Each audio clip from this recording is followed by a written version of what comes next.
जय हिंद। आप देख रहे हैं द थर्ड आई, देश की आवाज़। आप सभी को हम बता दें कि अभी जो है, जो हमारे पीछे में ये भीड़ देख रहे हैं, ये भीड़ जो है आंगनबाड़ी सेविका और सहायिका की है। आपको बता दें कि ये सहायिका और सेविका जो है लगातार 16 दिनों से जो है धरना प्रदर्शन कर रहे हैं, अलग अलग जगह पे, अलग अलग जिला में, और राज्य स्तरीय भी धरना प्रदर्शन कर रहे हैं। लेकिन अभी तक जो है इन लोगों को आवाज़ जो है अभी तक सरकार के कानों तक नहीं गूंजे हैं, और ना तो रेंगे हैं। और ये सब लगातार जो है अपना धरना प्रदर्शन के माध्यम से सरकार को जगाने की काम कर रहे हैं। ये सर सेविका जो हैं यहाँ पे आए हुए हैं, जैसे कि अभी जो है सभी सेविका जो है कोरोना काल में काम की हैं और जो है पोलियो मुक्त भारत को बना दिए हैं। ये लोग जो है एक कुपोषित बनकर जो है सेविका अभी काम कर रही है। ये लोग जो है वेतन को लेकर जो है संघर्ष कर रहे हैं, और लगातार ये लोग जो है धरना प्रदर्शन कर रहे हैं, अपने आवाज़ को बुलंद कर रहे हैं और सरकार तक पहुँचाने की काम कर रही है। यहाँ पे देख सकते हैं ये जमुई जिला के यहाँ पे सारे सेविका और सहायिका आए हुए हैं, और अलग अलग प्रखंड में सभी सेविका और सहायिका जो है अपना धरना प्रदर्शन कर रहे हैं और सरकार को जगाने की काम कर रहे हैं। क्या कुछ कहेंगे यहाँ पे जो है जमुई जिला के सहायिका सेविका का जो है यूनियन का लीडर है, क्या कुछ कहना चाहेंगे? मैं सरकार से यह कहना चाहती हूँ, हमें तरह तरह की बातों से, तरह तरह के लेटर से यह दबाव देना चाह रही हैं कि हम लोग डर जाएं और हम लोग डर करके अपने फैसले को बदल दें। अभी आपको 4 दिन पहले की बात है कि ICDS से लेटर निर्गत हुआ है कि आप लोग 16 तारीख तक अपने हड़ताल से वापस हो जाइए, नहीं तो पोषाहार की राशि को किसी से वितरण करवा दिया जाएगा। तो मेरा एक ही चीज़ कहना है, आप पोषाहार की राशि का धमकी देते हैं, ठीक है, पोषाहार की राशि का धमकी देते हैं कि आप बंटवा दीजिएगा, तो आप बंटवा दीजिए ना। फिर सुनाते हैं किसको? सुनाने की प्रक्रिया तो वह आदमी करता है जिसको कि डर लगता है। क्या आपको डर लग रहा है सेविका एवं सहायिकाओं से? इससे नहीं हुआ, इस पर भी मेरी सेविका बहन कोई भी नहीं अगर ध्यान दी। समूचे बिहार की सेविका, कुछ सेविका पटना में भूख हड़ताल पर बैठी हुई है। बहुत सारे जितने सेविकाओं हैं, 1 लाख लमसम 15 से 20 हज़ार सेविका है, और सभी के केंद्र में ताला लगा हुआ है। अब सरकार कहती है कि आप लोग सुप्रीम कोर्ट का उल्लंघन कर रहे हैं। अरे भैया, मैं सुप्रीम कोर्ट का उल्लंघन मैं तो नहीं कर रही हूँ, राज्य सरकार कर रही है। हाँ, इसलिए ठीक है, मैं जान रही हूँ कि यह सुप्रीम कोर्ट का आदेश है कि आप 300 दिन बच्चे को गरम पका भोजन खिलाओ।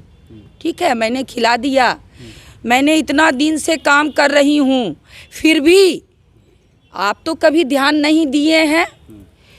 तो सुप्रीम कोर्ट का तो आप कह दिए कि मैं उल्लंघन कर रही हूँ, लेकिन क्या आप गठबंधन की सरकार जो बैठे हुए हैं कुंडली मार करके, आप मुझे यह जवाब दे सकते हैं उल्लंघन मैं कर रही हूँ या उल्लंघन आप कर रहे हैं?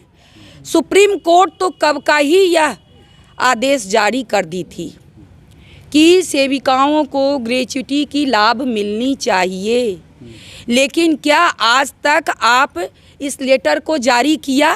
सुप्रीम कोर्ट की बातें बिहार सरकार कितना मान रही है? जब वो मानती ही नहीं है तो लोग को क्यों दिखाते हो कि मैं सुप्रीम कोर्ट का उल्लंघन कर रही हूँ, मैं संविधान का उल्लंघन कर रही हूँ? क्या संविधान यही सिखाता है कि आप अधिकार नहीं मांगो, आप मुंह चुप करके रहो, आप किसी के दबाव में शोषित बन के रहो? संविधान यह तो नहीं कहती है। क्या संविधान यह कहती है कि मेरी आवाज़ को तुम एकदम दाब दो कि कभी भी हम उठ के खड़ा ही ना हो सके? ऐसा कहीं हुआ है क्या? कहीं न कहीं आपकी आवाज़ों को दबाने का प्रयास किया जा रहा है, और वह खुद को नहीं देखते हैं। जानते हैं यह गॉड गिफ्टेड है, ऊपर वाला ही बनाया है। हर एक मनुष्य के हाथ में 2 उंगली, एक सामने दिखता है, एक इधर दिखता है। सामने को दिखाने से पहले खुद को तुम देखो कि मैं सुप्रीम कोर्ट का बात कितना मान रहा हूँ, आप क्यों उल्लंघन कर रहे हैं? 14वां वित्त आयोग में ही सेविकाओं का मानदेय बढ़ाने की, बढ़ोतरी करने की आदेश दे दिया गया था आपको सुप्रीम कोर्ट के द्वारा, केंद्र की सरकार के द्वारा, लेकिन आप अभी तक नहीं, एक चवन्नी नहीं दिए हैं। जो 750 दिया गया 2015 में, उसको आप राजकीय भत्ता बना दिए, क्योंकि 25% के दर से आपको हर एक साल बजट में देना पड़ता। इसके डर से आप उसको राजकीय भत्ता का 2 महीने के बाद अनाउंसमेंट कर दिए। तो आप उल्लंघन कर रहे हैं या हम लोग उल्लंघन कर रहे हैं? उल्लंघन की प्रक्रिया आपसे चलती है। आप क्या चाहते हैं? यह राजतंत्र का देश है या तानाशाह का देश है? मेरे कहने का मतलब है राजतंत्र में राजा का चलता है हुक्म। तो आप यही चाहते हैं ना कि हम राजा बन के अपने मन से बैठ गए हैं, बन करके कुंडली मार के, तो यहाँ राजा का ही घोषणा चलेगा और प्रजा कुछ नहीं करेगी। एक तरह से सरकार कहिए कि राजतंत्र आपके ऊपर लागू कर रही है। लागू कर रही है। हम जो कहेंगे वही तुम करो, हम जो सुनाएंगे वही तुम सुनो। अरे क्या बात है भाई, कहाँ की ये सरकार है? ये तो तानाशाह की सरकार है, जो कि इस देश में प्रजातंत्र, प्रजा का राज्य चलता है, प्रजा के अनुसार चलता है, प्रजा के मोनोपोली से चलता है। प्रजा किसको जिता सकती है, किसको हरा सकती है, किसको क्या कर सकती है, वह देश है ये। और उस देश में ये गठबंधन की सरकार जो है तानाशाह की सरकार है। इनका यही काम है तरह तरह के यातनाओं से, तरह तरह के सुप्रीम कोर्ट का, संविधान का, अरे सबसे ज़्यादा तो सुप्रीम कोर्ट का उल्लंघन आप किए, मानवाधिकार का हनन आप किए, मानवाधिकार का हनन कैसे? ये क्या? या मेरे अधिकार को छीन लेना, मेरे हक को छीन लेना, मेरी आवाज़ को दबा देना, ये क्या हुआ? ये मानवाधिकार का हनन है, मानवाधिकार का हनन है कि मैं अपने पेट के लिए, अपने परिवार के लिए मैं अपना हक नहीं मांग सकती हूँ। आप क्यों नहीं, आज 16 दिन से हम लोग हड़ताल पर बैठे हुए हैं, आप इसकी खबर क्यों नहीं लेते हैं? 4 कैबिनेट की बैठक कर चुके हैं, आप इसका चर्च क्यों नहीं उठाते हैं? आपका क्या इरादा है? मैं आपसे यह पूछना चाहती हूँ, आप सोचते क्या हैं? यही सोचते हैं ना कि जो मैं कहूँगा, जो मैं लागू करूँगा वही होगा। लेकिन यह भी उनको मालूम होना चाहिए कि यह जो महिला है, यह जो चाहेगी उसी के अनुसार से आप भी राज्य कर सकते हो। यह है प्रजातंत्र की आज़ादी। तो इसलिए मेरी आवाज़ को एनी टाइम दबाने से कुछ होने वाला नहीं है।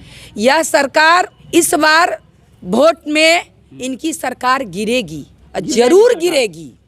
आप कहते हैं कि सरकार को गिरा दीजिए, गिरा देना है।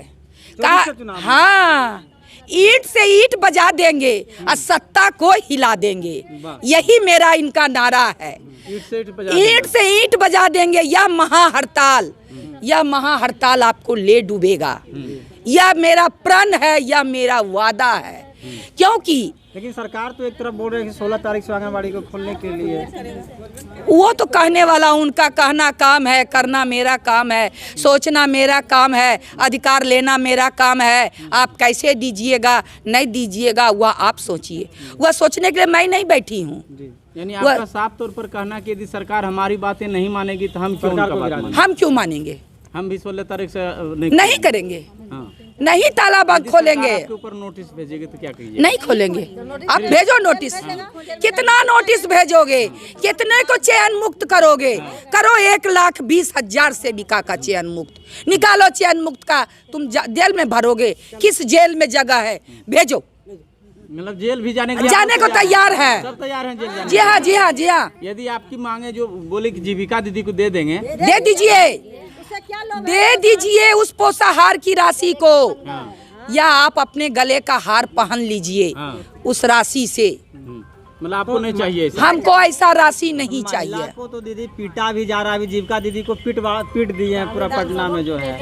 हम बोले ना 2 कश्ती के, हम तो आपको पहले ही कह चुके हैं कि ये तो 2 कश्ती के सरकार हैं। 2 कश्ती का इनका विचार है, 2 कश्ती का इनका सोच है, 2 कश्ती का इनका चाल चलन है।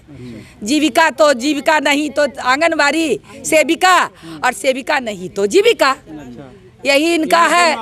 ये 2 नाव पर है।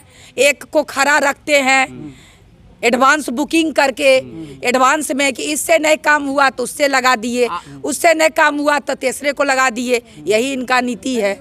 आज सीडीपीओ मैम को आप ज्ञापन सौंपे, तो क्या सीडीपीओ मैम का उनका यही कहना था, मेरा उनसे रिक्वेस्ट था कि आप मेरी आवाज़ बनिए, आप मेरी आवाज़ को, मेरा आवाज़ ऊपर तक पहुंचा दीजिए। उनका यह आश्वासन मिला कि ठीक है, मैं आपकी आवाज़ को, मैं कुछ दे तो नहीं सकती हूँ, लेकिन आपकी आवाज़ को मैं वहाँ तक इस लेटर के माध्यम से, इस ज्ञापन के माध्यम से मैं पहुँचा दूँगी। एक तरह से आवाज़ आवाज़ बनेगी। लगातार आप जिद्दी पर अड़े हैं यानी आपकी मानदेय जब तक नहीं पूरी होगी तब तक क्या लगता है कि अनिश्चितकालीन हड़ताल चलता रहेगा। चुनाव यदि हो जाएगा वो और भी आपकी मांगे पूरी नहीं होगी तो चलता रहेगा। चलता रहेगा। चलिए अच्छी बात है कि आप चुनाव तक हमको खींच लीजिए, तो वो भी भगवान करे आपको सुबुद्धि दे कि आप मेरे हड़ताल को अपने चुनाव तक खींच लीजिए। हाँ ताकि ताकत अपना दिखा पाइएगा जब चुनाव में। हम भी ताकत दिखा पावे कि हम हैं कि आप हैं, हमसे आप हैं कि आपसे हम हैं, यह भी हम दिखा देते हैं उनको, यह हम भी चाहते हैं। जैसे कि अभी आपने सुना कि यहाँ पे सेविका के लीडर जो थे अनीता अंशु जी, वो साफ तौर पर कह दिए हैं कि अगर ये हड़ताल जो है हम लोग तोड़ने वाले नहीं हैं, और सरकार की कुबुद्धि होंगे कि अगर जो है चुनाव तक जो है हम लोग का हड़ताल ऐसे ही चलते रहेगा, अगर हमारे आवाज़ को नहीं सुनेंगे तो चुनाव में ये अपने ताकत को दिखाने के लिए तैयार है। और इनका साफ तौर पर कहना है कि हमसे आप है, आपसे हम नहीं है। ऐसे ही खबर देखने के लिए अगर चैनल पे नए हैं तो चैनल को सब्सक्राइब कर लेंगे। जय हिंद, जय भारत।